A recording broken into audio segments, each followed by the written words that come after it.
الحمد لله الذي خلق الخلائق بإرادته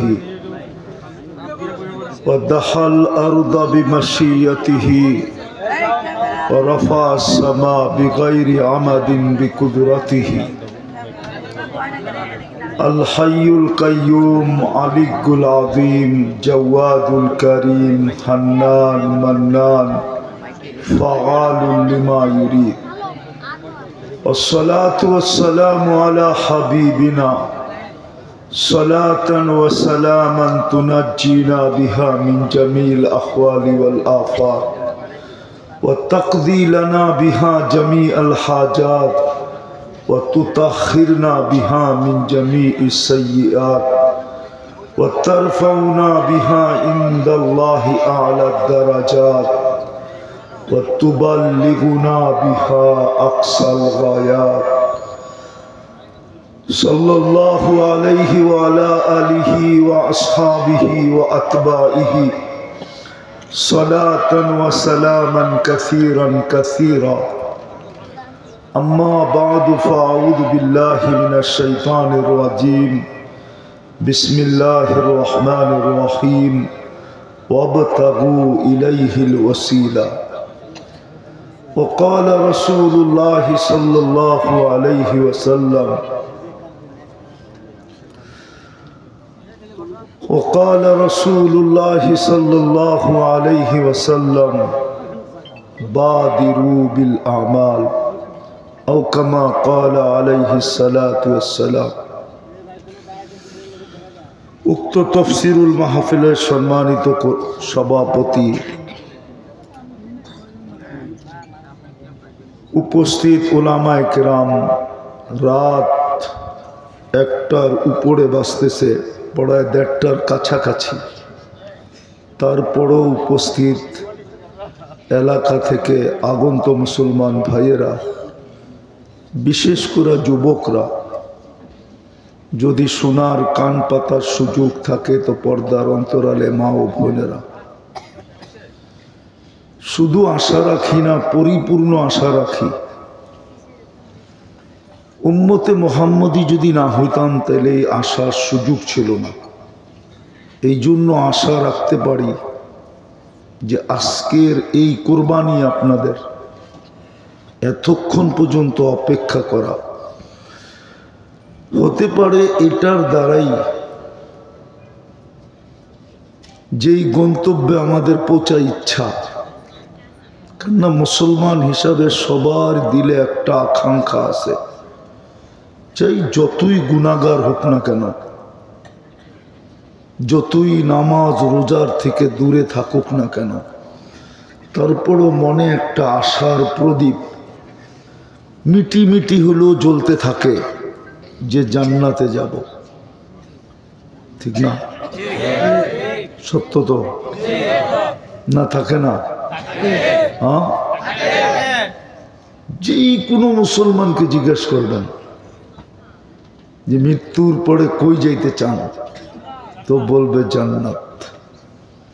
আমারও বিশ্বাস আজকের এই কোরবানি দ্বারা ওই হাদিসের দিকে তাকাইলে আশার আলো না, আশার সূর্য উদিত হয় যে এই উম্মত এক আমল দিয়া জান্নাতে যাবে। কয়টা আমল দিয়া? আমি হাদিস দিতেছি, অল্প সময় শেষ করে দিব। এক ব্যক্তির কিয়ামতের দিন এক আমলের দরকার হবে, তাইলেই পাস, তাইলেই পাস। আল্লাহ বলবে যাও দেখো কিয়ামতের মাঠে কেউ তোমাকে এক নেকি দেয় কিনা। আল্লাহ সব জানেন, তারপরও পাঠাবেন। সমস্ত আপন জনের কাছ থেকে ঘুরা যখন ফিরত আসবে, নৈরাশ হয়ে ফিরত আসবে, এই কথা মনে বসায়া ফিরত আসবে যে দুজক অবধারিত, অপরিচিত দূর থেকে একজন ব্যক্তি ডাকবে, এদিকে আসো। কাছে যাবে, অপরিচিত, কিন্তু জিজ্ঞেস করবে তোমার চেহারার অবস্থা এরকম কেন? বলছে যার জন্য দোজক অবধারিত হয় তার চেহারাটা হাস্য উজ্জ্বল হয়তো হয় কি করে? বলছে দোজক অবধারিত কেন? বলে পাশের জন্য একটা নেকির দরকার ছিল, কিন্তু কেউ দিল না, আপনজন কেউ দিল না।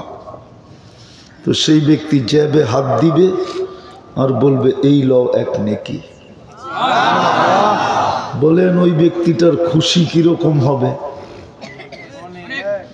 তো সে ছুটতে ছুটতে আল্লাহর কাছে যাবে, কিন্তু মানুষ তো মানুষই, ঠিক না? হ্যাঁ, পাওয়ার আগে একরকম, পায়া ফেললে পাইতে দেরি, পোল্ট্রি নিতে দেরি করেন, আবার পোল্ট্রি মুরগি মনে করেন না, পোল্ট্রি বাজ। তো আইসেই আল্লাহকে বলবে আমার ফাইলটা বের করেন। আল্লাহ হাসবে আর বলবে কেন? এক নেকি না আনতে কইলেন, নিয়ে তো আইসি, তাড়াতাড়ি বের করেন ফাইলটা। তো আল্লাহ জিজ্ঞেস করবে তোর এক নেকি দিল কে? কয় বুঝি কিয়ামতের মাঠে আপনিই আছেন আর কেউ নাই? তো আল্লাহ বলবে ঠিক আছে, যে নেকি দিল ওরে ডাইকা নিয়ে আয়। তো আয়েশা বলবে ভাই তোরে আল্লাহ ডাকে। তো ও চিন্তায় পড়বে আগেই তো ভালো ছিল, নেকি দিছিলাম না, দূরে দাঁড়ায় দাঁড়ায় দৃশ্য দেখতেছিলাম, একটু সময় তো পাইতেছিলাম, এখন তো ডাইরেক্ট ডাকছে সামনে যায় দাঁড়াইতে হবে, ঠিক না? তো যখন সামনে দাঁড়াবে তো আল্লাহ জিজ্ঞাসা করবে কিরে এই মাঠে কেউ কাউরে নেকি দেয়? তো ওর ভিতরে একটু ভাব চলে আসবে, ভাব। বলবে আমার তো আছেই একটা, কি কাজে লাগবো? বাগলাম কিয়ামতের মাঠে বিনষ্ট করে লাভ কি? ওর কাজে লাগতেছে, লাগাইয়া দিলাম। তো আল্লাহ হাসবে আর বলবে আমার চেয়ে বড় দাতা হইতে চাস তাই না? হ্যাঁ, তো যে পাশ করলো এক নেকি দিয়া, ওরে বলবে খুজ বিয়া দিয়া খিকা, তোর বাইর হাত ধর, পদ খোলা আল জান্নাহ, চল দুজন জান্নাতে। আল্লাহ বলবে আমার চেয়ে বড় দাতা হইতে দিব না। এই হাদিস দেখলে আমার বিশ্বাস হয় যে আজকে আপনাদের অপেক্ষা জান্নাত পৌঁছায় দিবে। বিশ্বাস করেন, মনের থেকে বলতেছি। আমার পৌঁছার কথা 12টায়, বিলকুল আমি যখন নাম বাহির হয়েছি তখন 12টা দেখাইতেছিল, কিন্তু চৌরাস্তায় ওইখানে যা লেখা আছে তাই তো হবে, ঠিক না? এমন জ্যাম বাইপাসে, 1 ঘন্টা শুধু ঠোঁট কামড়াইছি যে আল্লাহ হাইটা গেলেও তো আগে যেতে পারতাম। তো যেটা বুঝাইতেছিলাম আপনাদেরকে, আজকের এই মাহফিল আমার মনে হয় আপনাদের এই অপেক্ষা, নারী পুরুষের, পুরো এলাকাবাসীর। আমি বারবার বলতেছিলাম যে আমি ফেরত চলে যাই, 1টা বাজবে, গুগল দেখাইতেছিল 1:15 যে ফেরত চলে যাই, কিন্তু বলতেছে 1:30 বাজলেও আসেন। তা আমার ভাবতে ভাবতে আসতেছিলাম যে না, আজকে মনে হয় আল্লাহ এদেরকে কিছু দিতে চাইতেছে।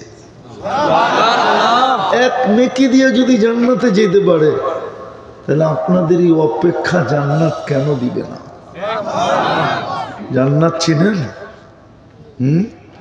তা তো চিনি না।